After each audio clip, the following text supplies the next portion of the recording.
Charles Purcell presents The New Archetype. I've noticed recently a new archetype on the American landscape. You know what an archetype is, right? It's a particular type of person or idea in culture or in literature, kind of a shorthand for describing a kind of person with a set of particular behaviors and beliefs. For example, the hero, that's an archetype. The self-appointed guru, the everyman, the angry young man. And the archetype takes hold in the culture at a particular time and place and helps to define that culture. Well, I've discovered a new archetype, and I call it the Goobermensch, after Nietzsche's Übermensch, which means the overman or the superman or the new man. But goober, because they're not that serious. They're kind of silly. They're kind of laughable in a very serious way, and I'll get to that. So not Übermensch, but Goobermensch. That's what I'm calling the new archetype. I got to thinking about this with the news of opinion writer Bari Weiss, founder of the Free Press, and she was named as head of CBS News, to the horror of anyone with any sense. Because Bari Weiss has zero experience heading up a newsroom. In fact, she has zero experience as a journalist. She's never been anything but a loudmouth pundit, which in and of itself is not a bad thing. I like loudmouth pundits. I like people with opinions. She's not a journalist by any stretch of the imagination. And she's been named the head of CBS News. And that's one of the defining characteristics of this new archetype I'm noticing, or claiming.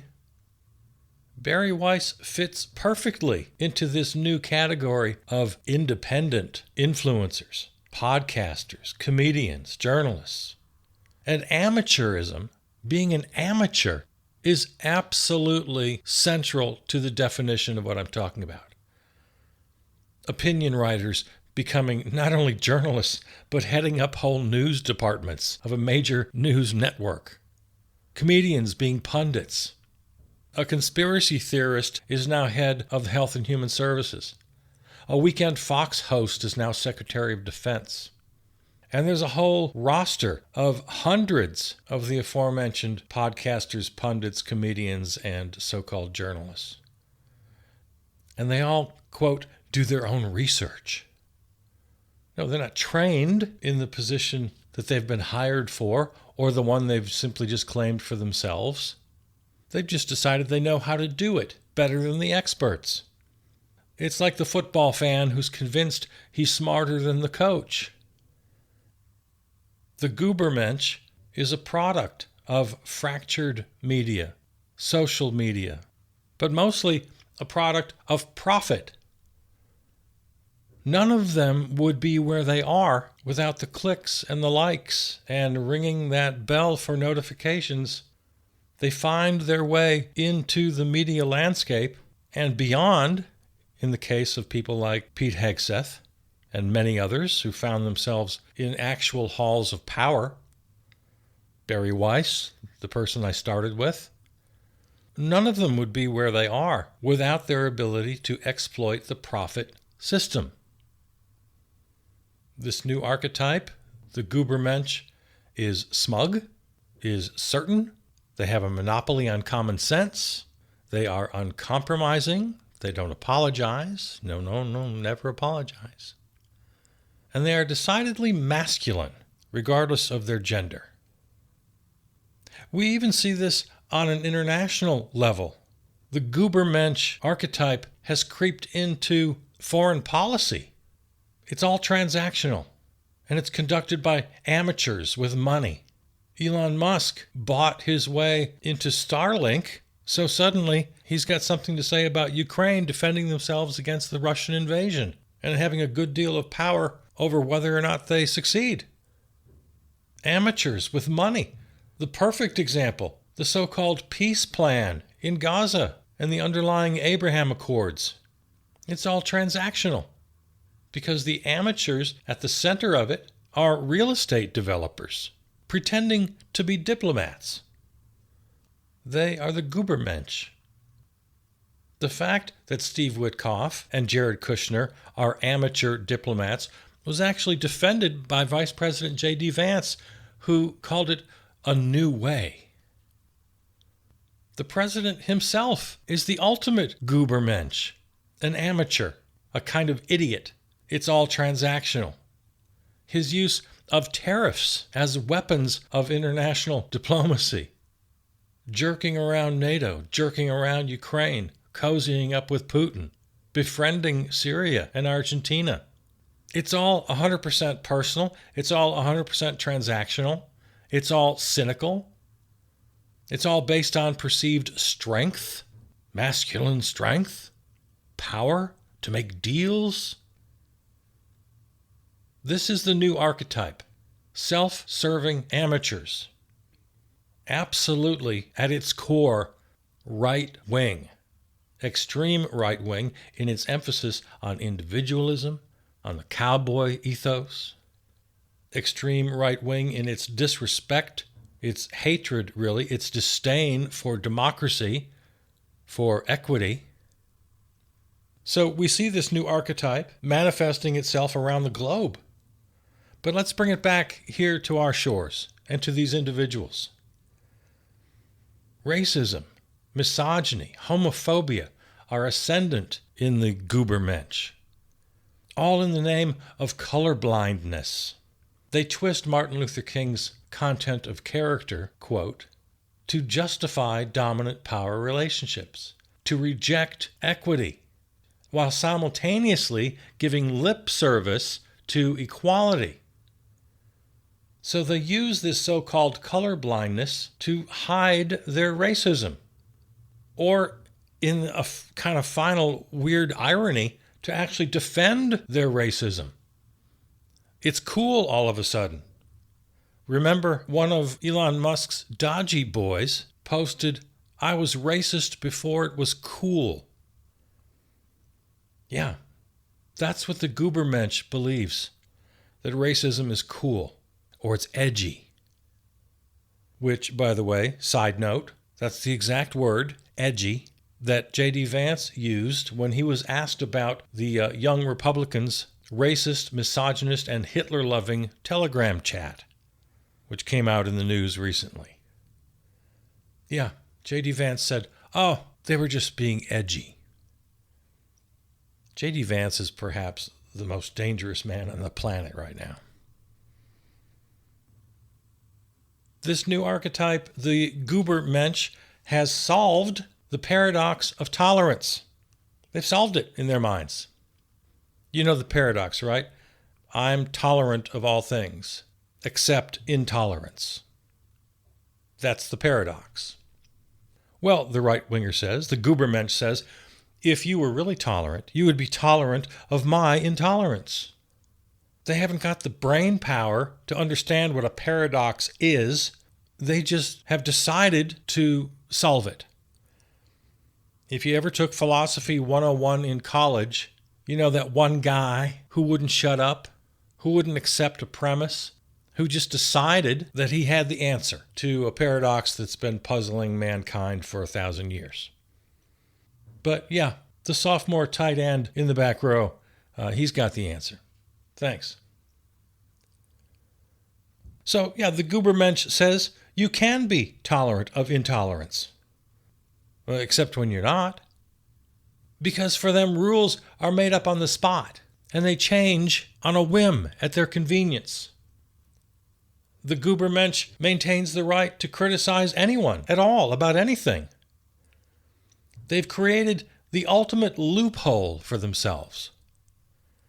Because anything can be true, everything can be true, nothing can be true. They've given themselves a get-out-of-jail-free card, an all-access, all-inclusive plan to do and say whatever the hell they want. because they're free thinkers. All this while they condemn and deride anyone who dares to question them. Their tolerance only goes so far. They're the first to cry about free speech. Oh, don't take away my free speech, while they accuse others of so-called incendiary language. You can't call Stephen Miller a Nazi. I don't care if he quotes Nazi propaganda verbatim. In fact, they have an answer to every critique possible because they make their own rules all the time about everything. It's pure absurdist nihilism. Self-styled Nietzsche's Übermensch, and that's why they are Goobermensch. And this worldview, which seems to be very much in vogue right now, the aforementioned Barry Weiss, comedian Bill Maher, NFL quarterback Aaron Rodgers, it holds a particular appeal to young people. Not only young people, but they really seem to be gravitating towards it. It's cool, if that's still a word. Is that still a word? It's cool to be libertarian, to claim nonconformity and individualism. Everyone is free to do you. You do you. It's very appealing, isn't it? Even if that means being a misogynist and a bigot, you do you. It's more than both sidesism. It's all sidesism. Another defining characteristic of the Goobermensch is being contradictory to your team. So, again, Barry Weiss denies vehemently that she's right-wing or fascist. How could she be? She's a lesbian. I think she's married. Bill Maher, self-proclaimed liberal, belching out his anti-woke propaganda. Josh Fetterman, man of the people. Ezra Klein, left-wing columnist for the New York Times, with his praise of Charlie Kirk and the madness of his abundance philosophy. Yeah, but they're all being contrarian to their assigned team. They see it as a badge of honor, claiming to be a free thinker, to be independent. And as I started with, they reject expertise, central to the Übermensch ethos. Reject expertise. They cynically reject academia. Nobody is harder on universities and university professors than Bill Maher. They take pride in their own ignorance. I'm talking to you, Joe Rogan. And they have no shame in their unbridled love of power. Self-serving opportunism. The new archetype can be charming. They often are. They can slip in and out of different communities and identities very easily. They can and often do sound very reasonable, very educated, knowledgeable. They can be very convincing, and their message is tempting. It appears to be self-empowering, this message. I understand the appeal. Plus, as an adherent to this philosophy, you're instantly absolved of all responsibility. If everyone can succeed by their own efforts as individuals, and that's at the heart of the Übermensch, individualism, well, then how is it your business to help those who are failing? Well, it's obviously their fault. Don't worry about others. The new archetype believes that empathy is the greatest sin. They say it out loud. I've just quoted them. So, don't worry about others. In fact, you do more harm than good. You can't complain about racism. That's actually the cause of racism now. Did you know? Oh, yeah. That's what the Übermensch has taught us. Racism isn't caused by racists. No. It's not caused by racist policies or the residue of 400 years of racist history. No, racism is caused by us do-gooders talking about racism. Now, my world of the old left is just a joke to them. Righteous concern for the greater good. empathy for others, the call for social justice, fighting for the rights of the marginalized, the poor, the children of war, all the victims of the world. But now there are no victims, only the power of individual will. The New Age version of pull yourself up by your own psychic bootstraps. This idea has been around since the New Age movement of the 1970s. It's taken several iterations since, and now this time with a Nazi nihilist twist. The new archetype, the Goobermensch, is steeped in Uncle Tomism. As long as the individual benefits with either fame or money or attention, which is the coin of the realm these days, well, what else could matter? To care about the marginalized is to practice the sin of identity politics. We can't do that. Very happy to join the oppressors if it gets me fame, money, or attention. Especially since there's no such thing as an oppressor in the mind of the Goobermensch. This new archetype is either the product of fascism or the precursor, the facilitator of fascism. I'm not sure which. Either way, it's the tailor-made perfect conduit for ushering in a full fascist victory. Because they're isolated, they're individualistic, they're cynical, they're anti-intellectual, and they're self-serving. The old guard left is the opposite, the absolute opposite of the new archetype. And trust me, I am fully aware of my OG status. So I'm being very careful to not sound like a fossil, not to just hold my fist up in the air and say, oh, kids these days. Yeah, we social justice warriors are dismissed as naive, as do-gooders, as tree huggers, as aging hippies. We're the jokes. We're the ones being laughed at, insulted. Our whole worldview rejected in its entirety. The Goobermensch claims independence from the old right-left political divide. And there is some merit to that. That's where I'm going to agree. Too much attention on the right-left divide. The real divide is up and down. The haves, the have-nots, the 1% and the 99%. Of course, they reject that too, because they love the whole money thing. For all of their many incarnations, that's one thing they absolutely share. They love the money. And as I alluded to earlier, they love to criticize both sides. And many of the Übermensch do indeed come from the left. That's what makes this so kind of new and interesting. But the whole movement is decidedly, unmistakably right-wing. If there's any left in them, as in the left, it's in their rhetorical defense, at least, of diversity. But those are just words. Without affirmative and intentional policy to protect the rights of minorities, of marginalized folks, then that's what they remain, just words. Empty words. Not only empty, but dangerous. Words that create cynicism and nihilism in the culture.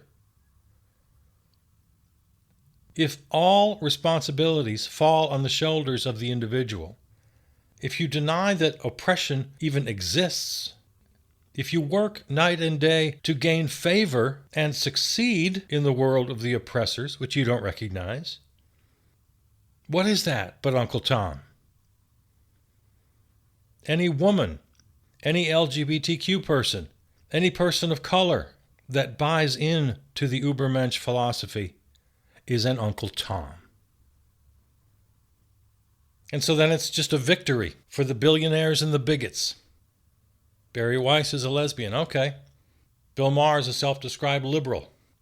By the way, it's hilarious how he has absolutely no awareness of how boomer that sounds. Fetterman is a man of the people with common sense. RFK is a crank and a conspiracy theorist. Joe Rogan is just asking questions. You might ask, do they believe their own shtick? See, I don't think so. I think they're opportunists who fear losing their money and position more than they love the people. Now, I could be a little more generous. Maybe they're blinded by their own fear. Maybe their status as one of the good ones gives them comfort. Maybe they're more victim than villain. But who knows? Maybe they really are true believers. Maybe Candace Owens honestly believes that any little black girl from the projects can grow up to be Oprah. I could give them the benefit of the doubt, I suppose, but how can they really believe this stuff? It's hard to believe anyone could be that stupid. The world they're building is a hot mess.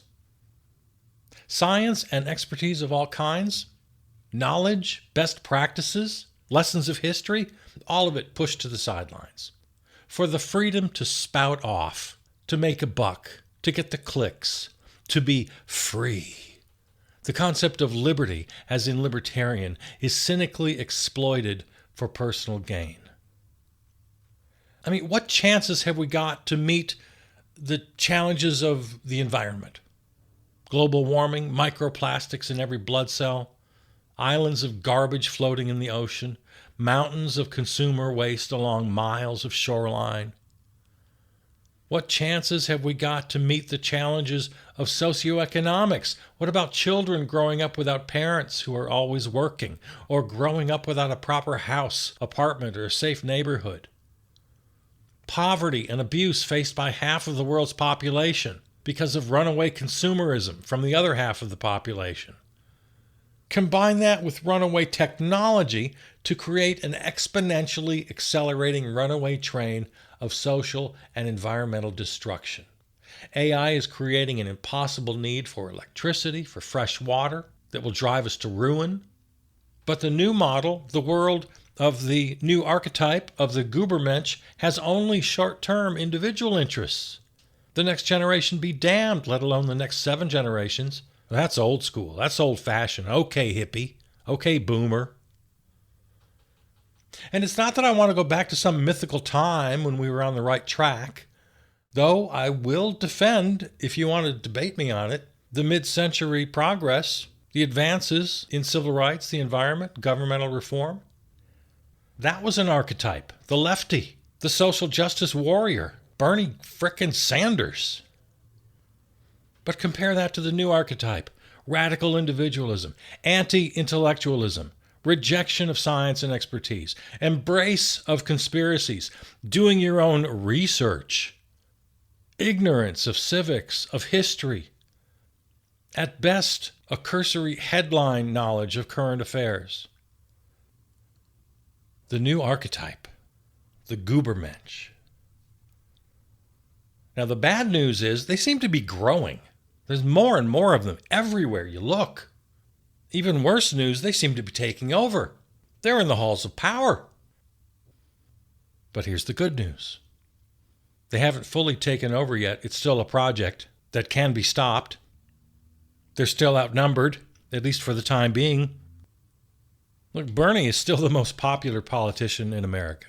Zoran Mamdani of New York is going to be mayor, and his popularity is soaring, to the chagrin of both Republicans and Democrats. You and I always talk about the polls that have universal health care, gun control, tax the rich, etc., up in the 70, 80, 90%. So that's the good news. That's the bottom line. We can stop them. We still have time to stop them. Because we have to face the reality of our challenges. Artificial intelligence, climate crisis, education, healthcare, housing, journalism, social media, government reform. None of these issues can be solved by the Übermensch. In fact, each of them will only be exacerbated. We have to reject the new archetype in order to renew community, to embrace science, best practices. They have no answers for any of these problems, at least none that could be taken seriously. Half of them they deny are even problems. Now, if you know me at all, if you've listened to any of my programs, you know that I'm not suggesting old school Democratic Party style regulations, public-private initiatives with incentives. No. Any solution going forward has to be revolutionary. Eliminate the power of money and profit. I'd like to abolish them entirely, but certainly get them out of politics, out of the media. Can have paid influencers. Billionaires, they need to be taxed out of existence. For-profit algorithms need to be banished from the earth. For-profit media has to be banished from the earth. Yeah, no more race to the bottom, which is all that profit does. Journalists need to do journalism. Scientists need to do science. Artists need to do art. Educators need to teach. Writers write, etc., etc. The dominance, the central role of money and profit has created the Goobermensch, and turning away from money and profit can do away with the Goobermensch. So I urge you to be conscious. Don't be seduced and one day wake up to find that you're one of them. Because that's how culture works.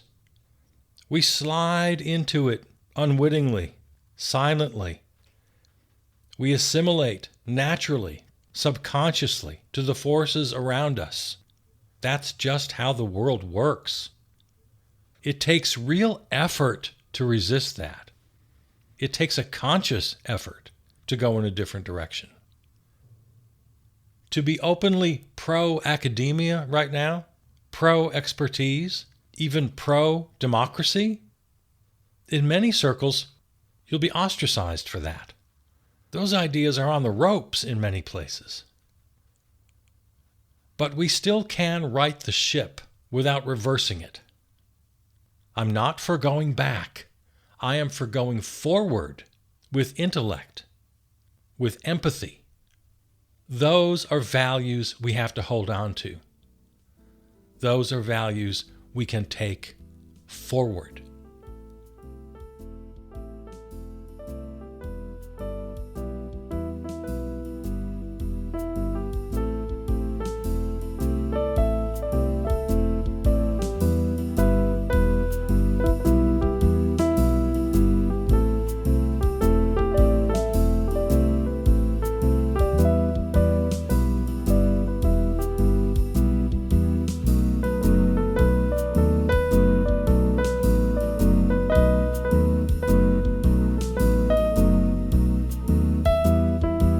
This episode of Charles Purcell Presents is available right now wherever you find your podcasts, or go to the website charlespurcell.com for the full archive and all the other series in the podcast family. Follow me on Blue Sky and Substack. Write to me at charlespurcell@gmail. Thanks to our flagship terrestrial station, River West Radio, riverwestradio.com. Theme music composed and performed by Peter Donalds. From the New Arts and Media Studios in Milwaukee, I'm Charles Purcell.